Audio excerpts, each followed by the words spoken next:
Federal government के आदेश को कोई स्टेट गवर्नमेंट कैसे मना कर सकता है? ये तो सवाल। नमस्कार। आप सभी को और विश्व भर में फैले भगवान बुद्ध के अनुयायियों को बुद्ध पूर्णिमा की बैसाख उत्सव की बहुत बहुत शुभकामनाएं।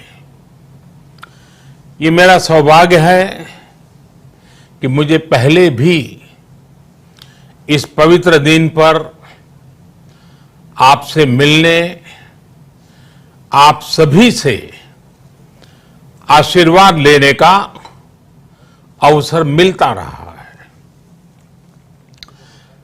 2015 और 2018 में दिल्ली में और साल 2017 में कोलंबो में मुझे इस कार्यक्रम से जुड़ने का, आपके बीच आने का मौका मिला था। हाँ, इस बार परिस्थितियां ही कुछ और हैं, इसलिए आमने सामने आकर के आपसे मुलाकात नहीं हो पा रही।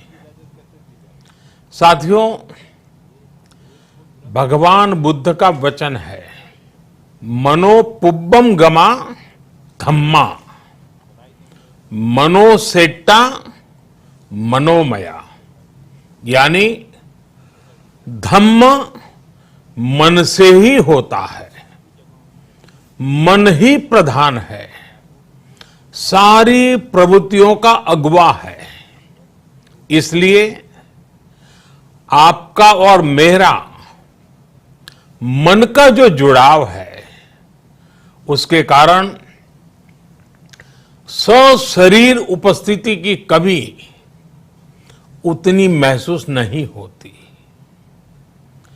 आपके बीच आना बहुत खुशी की बात होती, लेकिन अभी हालात हमें वो परमिट नहीं करते हैं और इसलिए दूर से ही टेक्नोलॉजी के माध्यम से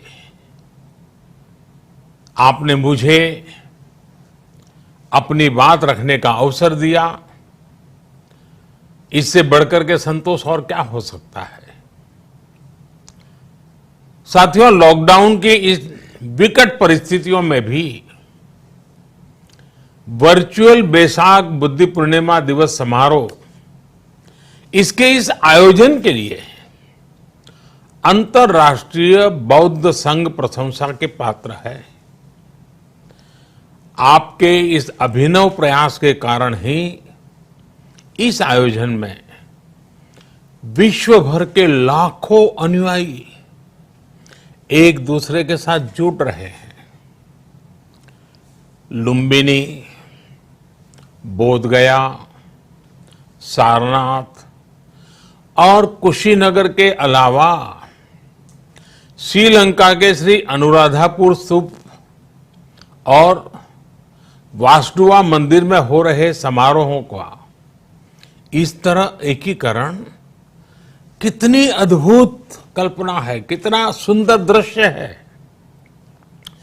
हर जगह हो रहे पूजा कार्यक्रमों का ऑनलाइन प्रसारण होना अपने आप में अद्भुत अनुभव है। आपने इस समारोह को कोरोना वैश्विक महामारी से मुकाबला कर रहे पूरी दुनिया के हेल्थ वर्कर्स और दूसरे सेवा कर्मियों के लिए प्रार्थना सप्ताह के रूप में मनाने का संकल्प लिया है। करुणा से भरी आपकी इस पहल के लिए मैं आपकी सराहना करता हूं। मुझे पूरा विश्वास है कि ऐसे ही संगठित प्रयासों से हम मानवता को इस मुश्किल चुनौती से बाहर निकाल पाएंगे, लोगों की परेशानियों को कम कर पाएंगे। साथियों, प्रत्येक जीवन की मुश्किल को दूर करने के संदेश और संकल्प ने भारत की सभ्यता को, संस्कृति को हमेशा दिशा दिखाई है। भगवान बुद्ध ने भारत की संस्कृति और इस महान परंपरा को बहुत समृद्ध किया है।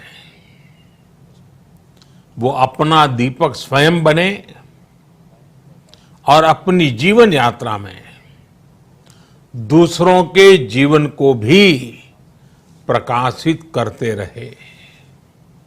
और इसलिए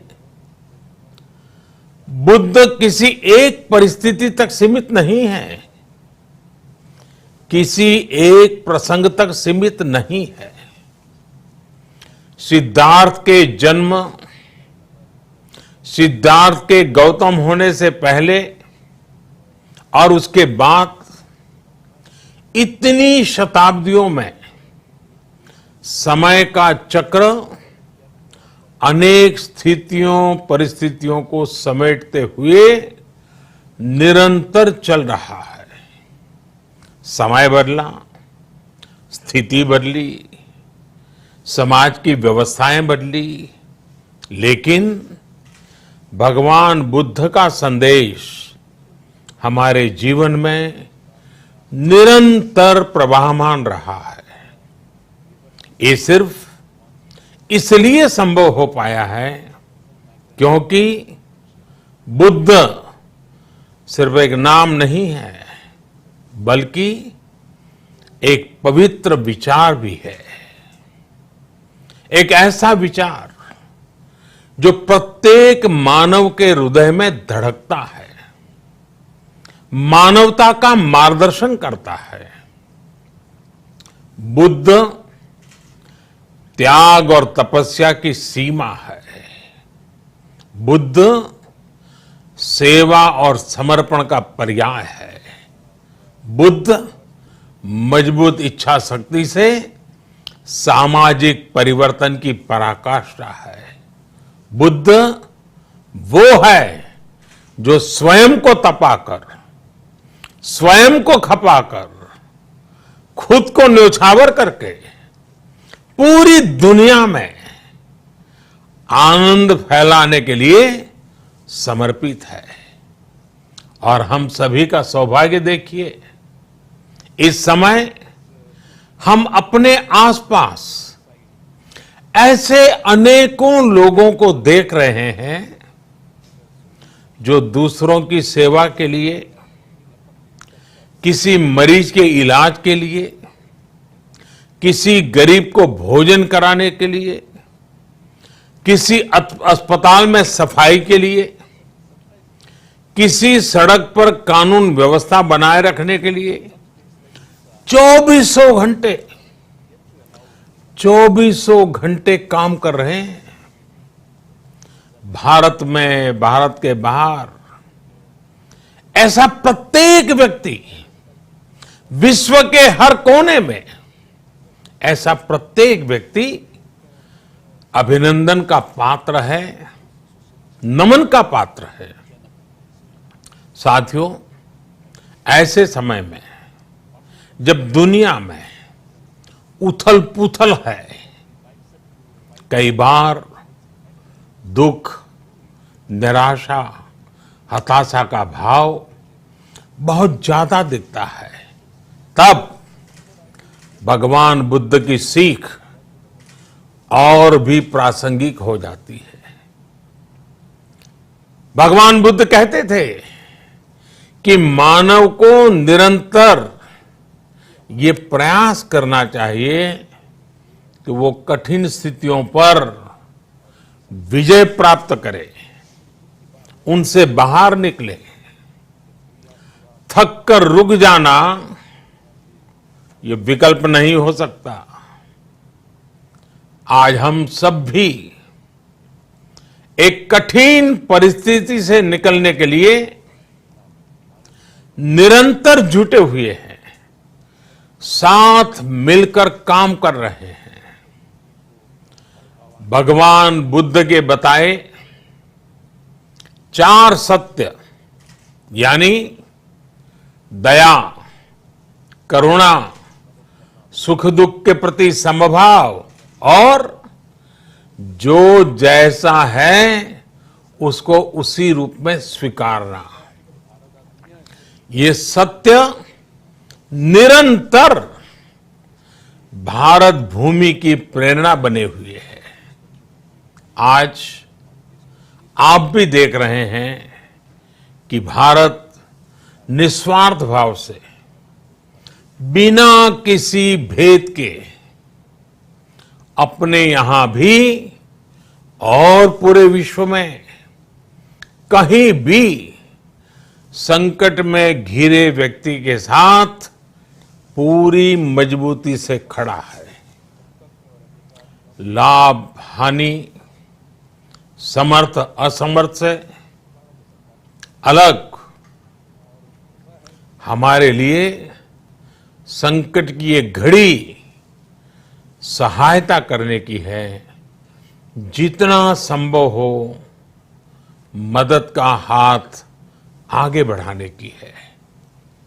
यही कारण है कि विश्व के अनेक देशों ने भारत को इस मुश्किल समय में याद किया और भारत ने भी हर जरूरतमंद तक पहुंचने में कोई कसर नहीं छोड़ी है।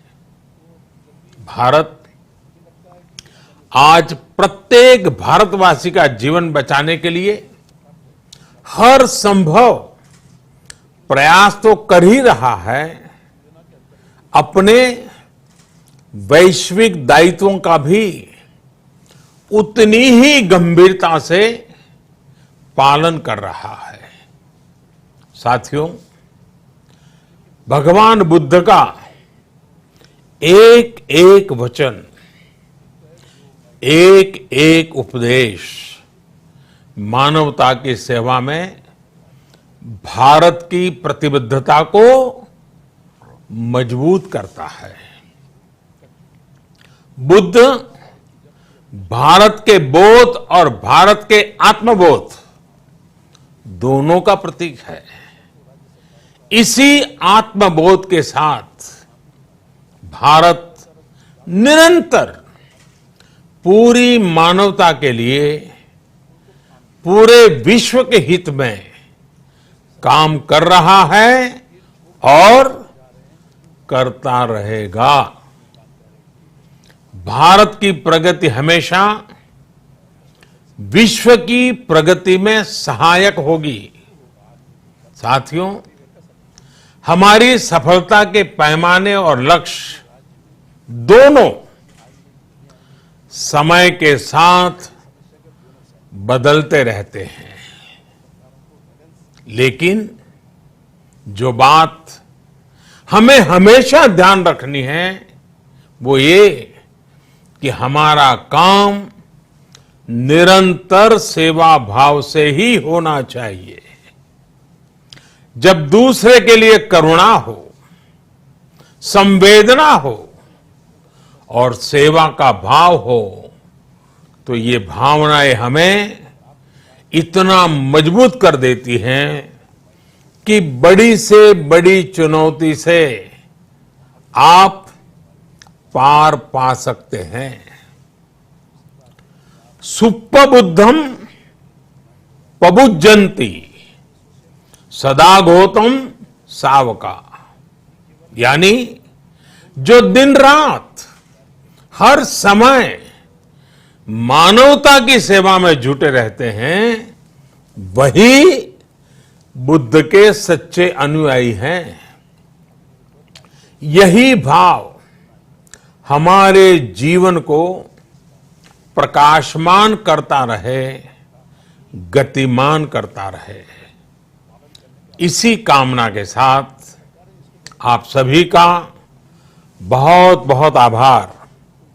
इस मुश्किल परिस्थिति में आप अपना, अपने परिवार का जिस भी देश में आप हैं, वहां का ध्यान रखें, अपनी रक्षा करें और यथासंभव दूसरों की भी मदद करें। सबका स्वास्थ्य उत्तम रहे, इसी मंगल कामना के साथ मैं मेरी वाणी को विराम देता हूं। धन्यवाद। सर्वमंगलम।